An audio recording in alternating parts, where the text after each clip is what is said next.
Welcome to Airborne Flight Training. Coming up on this week's episode, United CEO says Spirit's downfall is inevitable. IAA gains approval to train Vietnamese pilots. Piper Mclass community gathers. And I'm your host, Holland Lee. Welcome to Airborne Flight Training, a weekly program dedicated to future aviators and aviation professionals. Airborne Flight Training is brought to you in part by King Schools. King Schools has been leading the effort in producing expert aviation training programs and computer-based learning software for over 50 years. Find out why pilots love King teaching at kingschools.com. Let's get into today's stories. United CEO says Spirit's downfall is inevitable. Spirit Airlines filed for its second bankruptcy in less than a year at the end of last month, and its competitors are now suggesting that this may be the beginning of the end. Speaking at an industry conference on Thursday, United CEO Scott Kirby called the ultra-low-cost carrier approach a, quote, fundamentally broken business model, and argued that customers have already voted with their wallets. When asked what gave him such confidence, Kirby answered that it was, quote, because I'm good at math. Earlier in the week, he also described Spirit's model as an experiment that ultimately failed.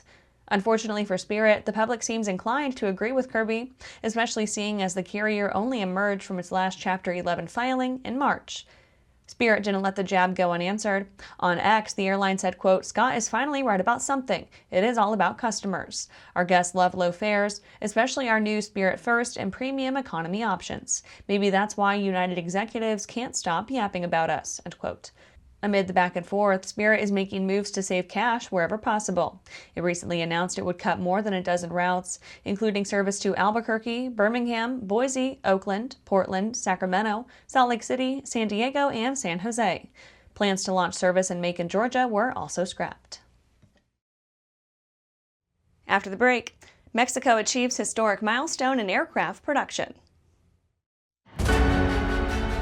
For over 30 years, the massive Sport Plane Resource Guide has provided expert, credible information, evaluations, and critical analysis of all that the sport aviation world has to offer. The all-new digital Sport Plane Resource Guide is coming with extensive multimedia features that are constantly updated, an even more comprehensive online guide to all things sport aviation. Available soon.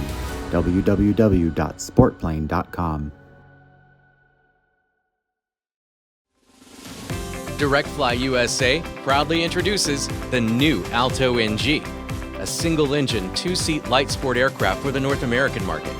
This simple, all-metal aircraft design provides low-maintenance cost, easy, comfortable access, and responsive flight controls. Equipped with the Rotax 912 engine and a ballistic parachute, the Alto NG is reliable and safe. Learn more about the Alto NG at directflyusa.com.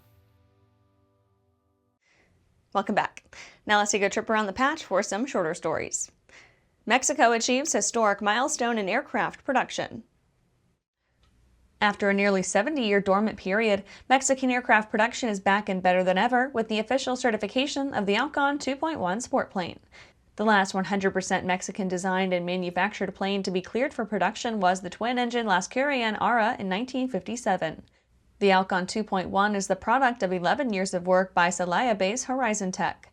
The company first rolled out the prototype in 2022, and more than 50 test flights later finally proved itself as a homegrown success.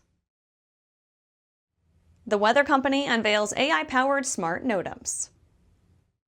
In an intriguing technological development for pilots and dispatchers, the weather company has debuted its smart NOTAM software.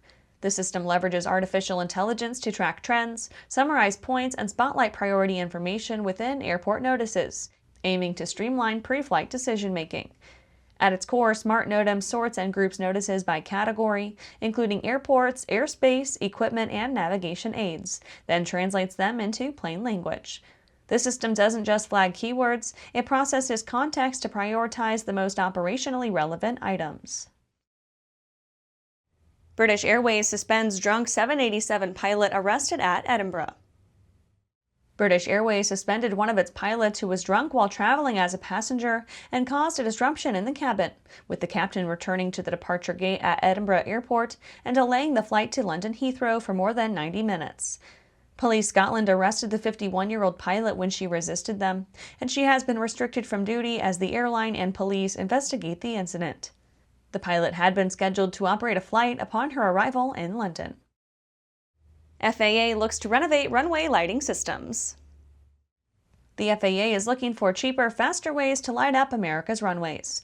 On Thursday, September 11th, the agency issued a request for information for a new safety lighting system that could be deployed nationwide within the next 2 to 3 years.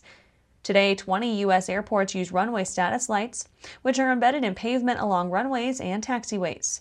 These lights automatically signal to pilots and ground vehicles when it's unsafe to enter, cross, or depart from a runway. That's it for today's trip around the patch. Let's get back to the rest of the news. IAA gains approval to train Vietnamese pilots.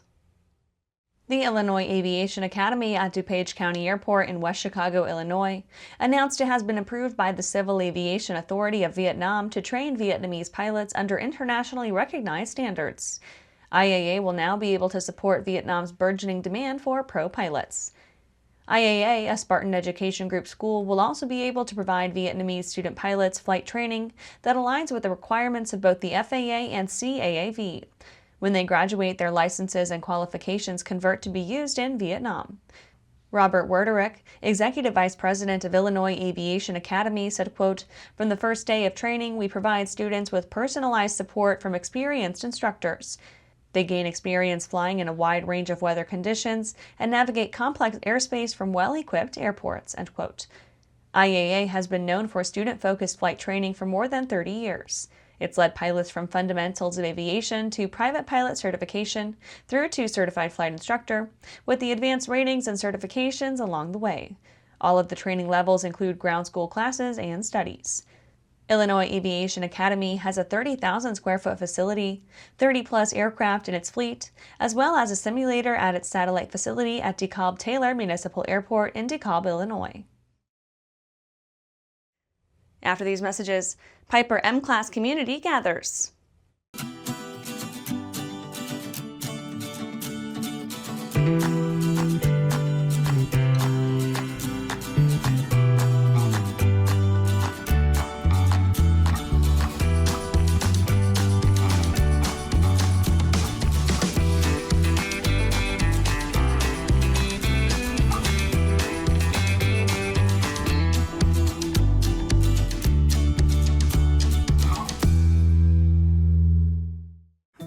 Well, hello, fellow pilot. I'm John King. And I'm Martha King. You know, we've all had our flying lives disrupted lately. Well, King Schools is here to help you stay up to date with courses that you can access on your desktop, iPad, or iPhone. If you'd like a refresher or just want to expand your aviation horizons, we have a course for you. So head over to kingschools.com/Rusty today for details. Welcome back. Piper Mclass community gathers. Owners and operators of Piper's Mclass line of single-engine piston and turboprop-powered aircraft undertook 3 days of safety content, presentations, and camaraderie at the 2025 Piper Mclass Owners and Pilots Association Convention in picturesque Lake Geneva, Wisconsin, September 11 through 14. More than 260 attendees traveled to this year's event. Kenosha Regional Airport welcomed more than 70 Piper Mclass aircraft to the convention. PMOPA Chief Executive Officer Mike Nichols said, quote, "This year's PMOPA convention demonstrated the association's ongoing commitment to excellence in education, safety, and member engagement. From robust safety-focused programming and a dynamic exhibit hall to exceptional networking opportunities, the event reflected the strength of our community and the value PMOPA delivers to its members," end quote. More than a dozen breakout sessions addressed operational needs for owners and pilots of all PA-46 variants, including both piston and turboprop-equipped aircraft, avionics and systems, best practices for maintenance, understanding the benefits and limitations of onboard weather radar systems, tips for using ForeFlight and flight planning apps, aviation taxation, and more. And that's our show for today. You can catch episodes of Airborne on YouTube, Roku, or Fire TV. Just search for Aero-News or Airborne. And don't forget to follow us on social media. Thanks for watching.